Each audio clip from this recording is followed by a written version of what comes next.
ছানার পায়েস রাত 9টার সময়? আচ্ছা দেখছি, চলো তুমি পড়ো, আমি দেখছি, যাও।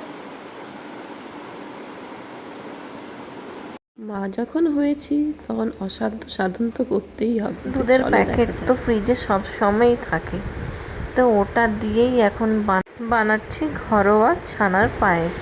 ছেলের আবদার, সেটা কি করে ফেলা যায়, সেটা রাত 12টা হলেও আমি বানিয়ে দিতাম।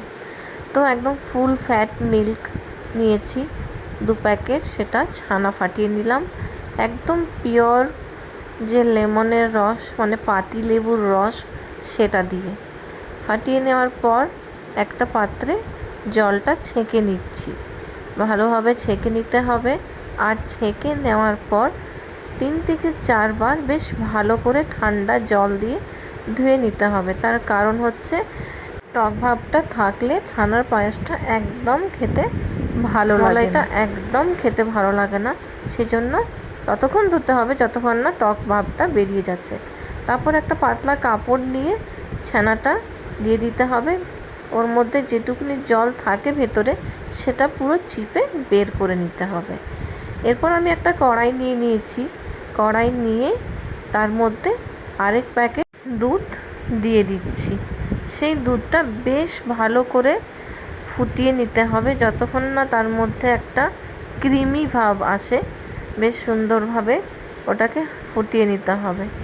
যখন ফুটে যাবে বেশ ভালো করে একটা ক্রিমি ভাব চলে আসবে, তার মধ্যে আমি দিয়ে দিয়েছি কেশর। কেশরের স্মেলটা দারুণ লাগে।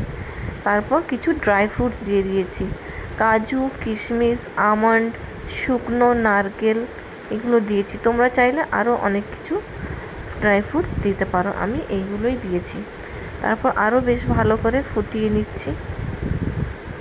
ফুটিয়ে নেওয়ার পর এরপর আমি একটা গুড়ের পাটালি দিয়ে দিচ্ছি, হাফ মতো ছিল, ওটাই আমি ইউজ করছি, তাহলে কালারটাও খুব সুন্দর আসে। তোমরা চাইলে চিনিও ইউজ করতে পারো। এরপর বেশ ভালো করে ফুটিয়ে নিয়ে যতক্ষণ ফোটাতে হবে ফুটিয়ে নিচ্ছি একটু গাঢ় করার জন্য। তারপর ছানাটা দিয়ে দিচ্ছি। ছানাটা এর আগে বেশ ভালো করে মেখে নিয়েছি।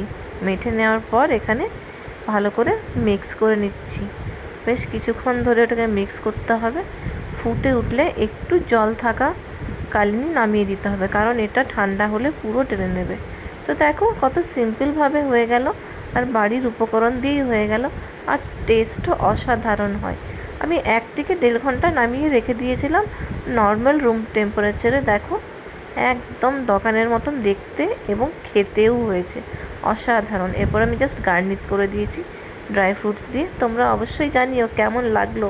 জাস্ট বাড়ির কটা উপকরণ দিয়ে আমি বানিয়ে নিলাম ছানার পায়েস একদম দোকানের মতন। তোমরা অতি অবশ্যই কমেন্টে জানিও তোমাদের কেমন লেগেছে। সবাই ভালো থেকো, সুস্থ থেকো, টাটা, বাই।